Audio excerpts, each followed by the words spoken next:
ఏమైందా దళితుడు ఏం చేసినావు నువ్వు? ఇవాళ బీసీ బీసీ అంటుండ్రు, బీసీ ఎందుకు చేయరు, థర్డ్ క్లాస్ పార్టీ బీసీ పెట్టుమని అంటే ఏమన్నా సిగ్గుందండి కేటీఆర్కి? ఇంత అహంకారం ఎందుకు?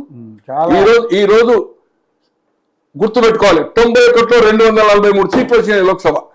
91లో రాజీవ్ గాంధీ గారు చనిపోయిన తర్వాత ఆ రోజు ఏఐసిసి అధ్యక్ష వారు డైరెక్ట్ గా prime minister candidate Sonia Gandhi గారు అవకాశం తీసుకొని 2004లో ఆమె అవకాశం ప్రధానిగా, 2009లో అవకాశం, ఈవెన్ రాహుల్ గాంధీ గారికి 2004లో 9లో ప్రధానమంత్రి తీసుకొని, ఈ రోజు నెహ్రూ గారి క్యాబినెట్ లో ఇందిరాగాంధీ లేదు, ఇందిరాగాంధీ క్యాబినెట్ లో రాజీవ్ గాంధీ లేదు. అటువంటిది మన్మోహన్ సింగ్ గారి క్యాబినెట్ లో ప్రధాని గారు మంత్రి అయ్యే అవకాశం ఉంది, డిప్యూటీ ప్రైమ్ మినిస్టర్ అయ్యే అవకాశం ఉంది. వారికి రాహుల్ గాంధీ గారికి దేశం కోసం త్యాగం చేసిండు, ఏదైతుందో స్వాతంత్ర పోరాటం చేసిండు.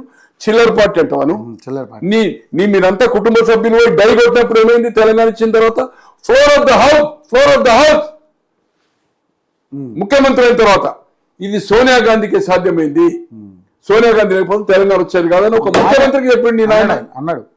రికార్డు ఉంది కదా, నువ్వు ముఖ్యమంత్రి అసెంబ్లీ రికార్డులో సిగ్గుండాలా నీకు ఏదైతుందో? ఎందుకంత అహంకారం నీకు? ఎందుకు అహంకారం? నీ అహంకారంతో ఈ రోజు అధికారం కోల్పోయాడు, కన్నులు ఎత్తి మీదకి.